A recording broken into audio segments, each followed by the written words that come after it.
back on the scene. Let's get into DIY number one.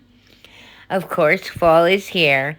So I got these wooden pencil cases or pencil holders from Dollar Tree a long time ago, and they've been in my stash forever. So we're going to paint that one in pumpkin. We are going to paint this one in Spanish moss from FolkArt. This one we are going to do in Maize by Waverly. And we will do the fourth and last one in Agave by Waverly. In the magic of camera, voila! They're all done, inside and out. Now I'm going to Mod Podge them, because I knew I was going to put a stencil on one side, so I wanted the Mod Podge to prevent the bleeding, because I did get the stencil from the Dollar Tree. And it's self-adhesive, I might add. So I'm just feeling the sides and seeing what one's the smoothest. And I made these little pumpkin faces on my Cricut Joy. And I thought they were so stinking adorable.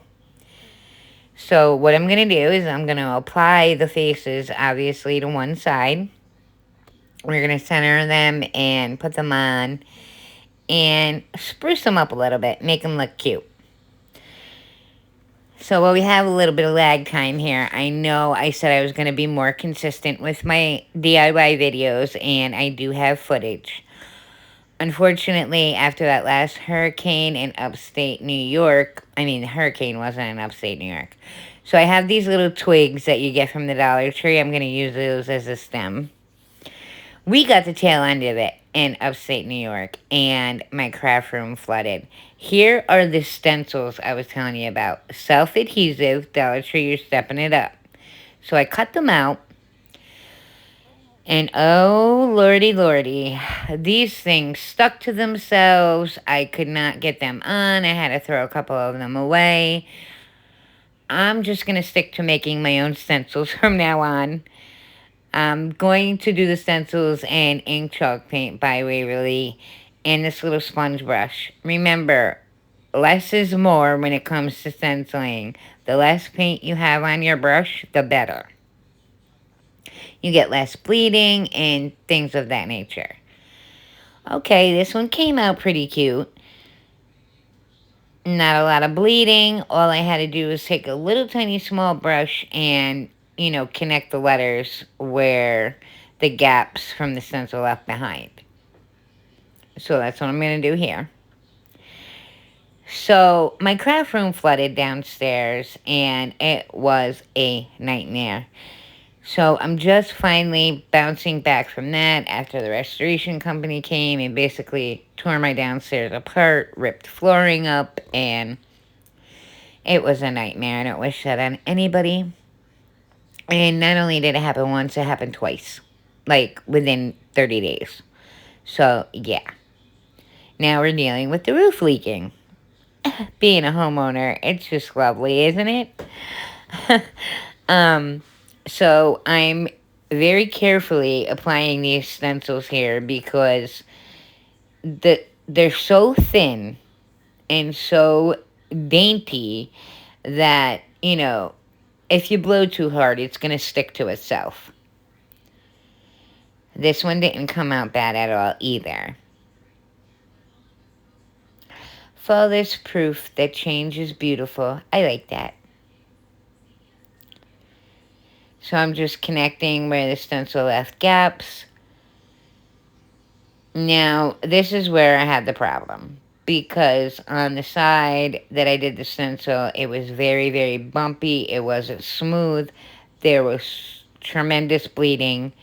I tried to fix it up as much as I can. I went back in with the green. I went back in with the black.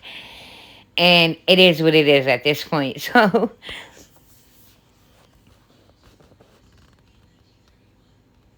these are so stinking adorable when they are done.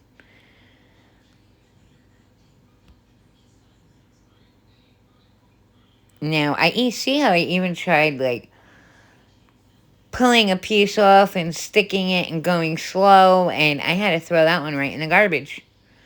This one came out good, and I was like, oh, thank you. But the self-adhesive stencils from Dollar Tree, you got to be really, really careful with these guys. Aren't they cute? I'm going to Mod Podge over the stencil. Just so I know it's locked in, I'm going to stencil over the faces, and we don't have to worry about it. They're basically weatherproofed at this point. So I'm going to take my little sticks and glue them to the top, and I'm going to take some Spanish moss and glue that around the stick. And I got a lamb's ear pick from the Dollar Tree. So I stuck a leaf on from the lamb's ear. And this is some wired jute.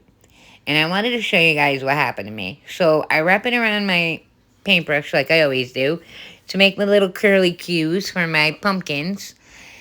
And I go to take it off the paintbrush and like bend it in the middle so I have two sticking up. And it literally just came unraveled. I didn't do anything at all. It just came unraveled. I even glued the ends to make sure this would not happen. And it still came unraveled. I managed to save half, so I only got one curly Q on my yellow pumpkin. And that's okay. One is better than none. But I couldn't believe that happened. So I'm giving him a little haircut. And the pumpkin that's winking, I said, that's got to be a girl. So I did go back in and give her a cute little orange bow to match. It is orange twine from Temu. And I will say it's a pretty good quality. I was very, very surprised. For like 50 cents, I think I paid for the huge roll. Yeah, good quality.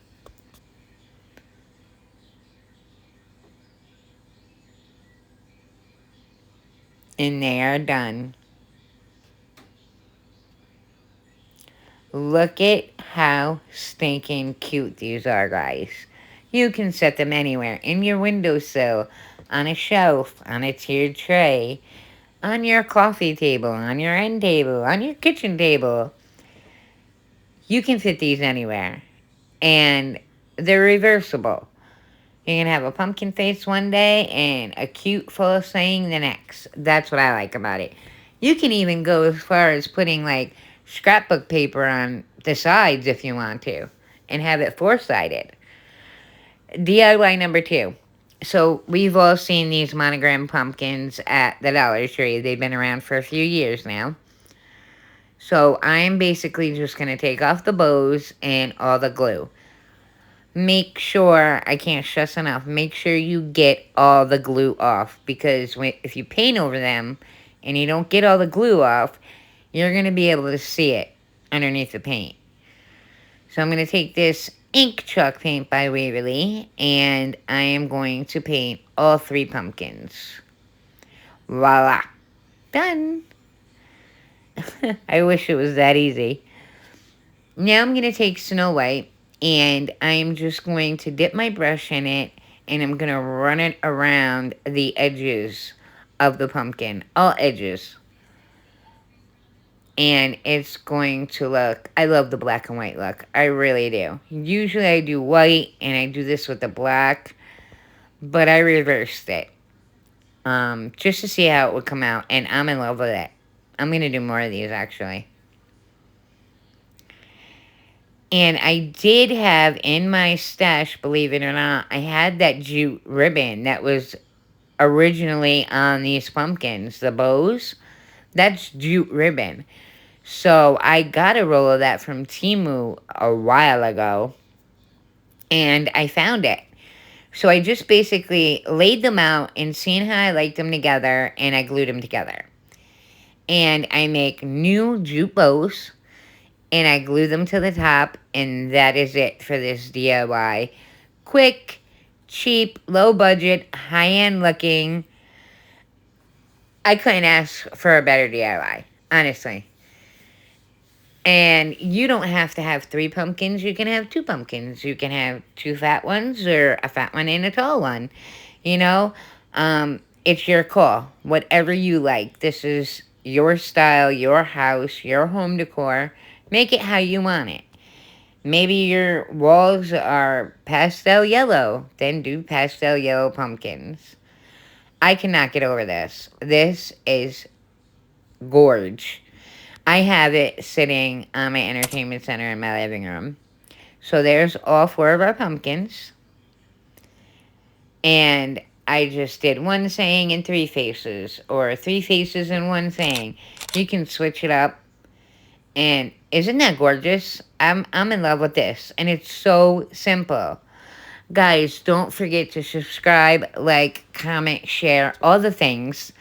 Everything you need to know about these DIYs will be in my description box below, as well as all my social media links. And if nobody's told you today, you're beautiful, strong, and there isn't anything you can't do. You are the real MVP. Thanks for watching, and I'll catch you on the next one.